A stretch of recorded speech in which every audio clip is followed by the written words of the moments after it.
Hello children, in the previous videos we learnt about the structure of a flower, the structure of reproductive parts of the flower, process of formation of male and female gametes, the transfer of pollen grains to the stigma of flower by pollination. We also learnt about different pollinating agents. Today we will start with a new topic, outbreeding devices.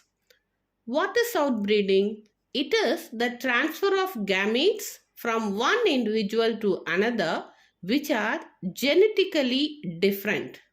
Continuous self-pollination results in inbreeding depression. So, plants choose outbreeding techniques. Outbreeding is also called as outcrossing, that is cross-pollination, allogamy or xenogamy. How does this outbreeding take place? Naturally, plants have got certain inbuilt mechanism which are called as outbreeding devices through which cross-pollination is made to happen. What are the different outbreeding mechanisms that are practiced by plants? The first one is dioecious. Here, the plant produces either unisexual flowers where the flowers carry only one of the reproductive structures, either the male structure or the female reproductive structure, or the entire plant itself may carry only one reproductive structure where you call the plant to be the male or the female plant. In such cases, self-pollination cannot happen and they have to go only for cross-pollination. The next method is dichogamy. In dichogamy, the pollen release and stigma receptivity do not happen at the same time. Only when pollen is released at the time after stigma maturation, synchronization of this will lead to pollination and fertilization. But the plants carry out a technique where pollen release and stigma receptivity happen at different times so that they don't synchronize with each other, and again here only cross pollination can happen. The next method is hercogamy. What is hercogamy? Here the anther and stigma in a bisexual flower are spatially separated. They are placed away from each other. The anther lobes and the stigma are positioned in such a way that they cannot go for self-pollination. So these are the three means by which the plant has to go for cross-pollination, enabling outbreeding. Is it clear, children? The next topic is pollen-pistil interaction. After pollination, the pollen grains get deposited on the stigma of the flowers, but not all pollen grains are allowed to germinate. Mere pollination does not guarantee the transfer of right type of pollen, that is compatible pollen of the same species as the stigma. Often, pollen of the wrong type, either from other species or from the same plant, in case if it is self-incompatible, they land on the stigma. The pistil has the ability to recognize the pollen whether it is of the right type. If it is of the right type, then we call that to be a compatible pollen, or of the wrong type, then we call that to be incompatible. If it is on the right type, the pistil accepts the pollen and promotes post-pollination events. that leads to fertilization. If the pollen is of the wrong type, if incompatible pollen lands on the stigma, then the pistil rejects the pollen by preventing pollen germination on the stigma or the pollen tube growth in the child. Is it clear, children?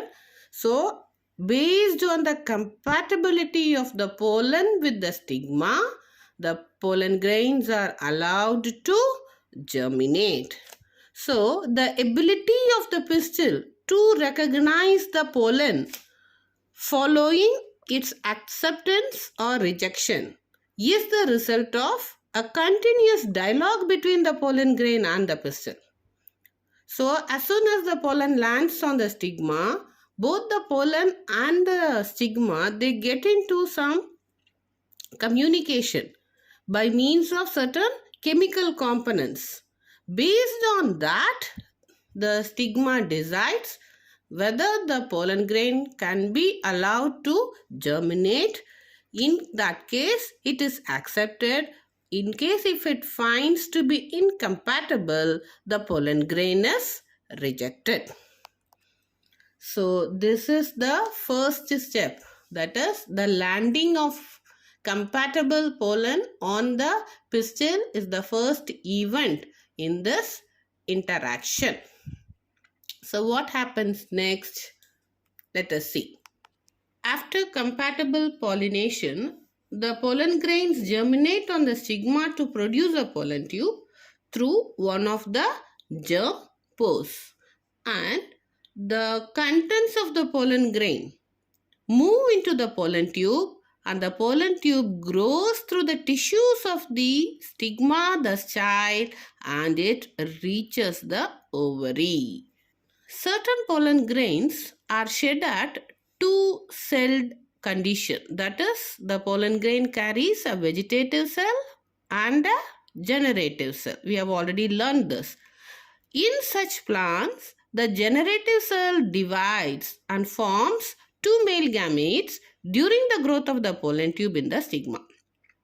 In plants which shed pollen at a three-celled stage condition, that is, pollen tubes carry both the male gametes from the beginning. So, pollen tube after reaching the ovary enters the ovule through the micropyle and then enters one of the synergids where filiform apparatus help them. So, this is how the pollen tube enters into the ovule.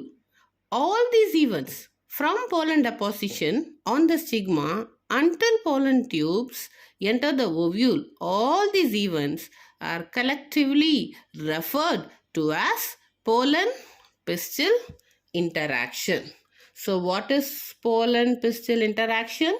The series of events from pollen deposition on the stigma until pollen tubes enter the ovules are together collectively referred to as pollen-pistil interaction. So, pollen-pistil interaction is a dynamic process involving pollen recognition followed by promotion or inhibition of the pollen. Yes, children?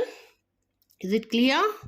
So we saw what compatible pollen is, what incompatibility is, and what is the communication that goes on between the pollen and the stigma.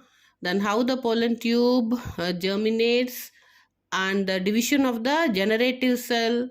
If the pollen grain gets shed at two-celled stage after reaching the stigma, as the pollen tube grows, the pollen grain divides, the generative cell of the pollen grain divides, forming two male gametes, and it passes along the style and reaches the ovary at the micropylar end.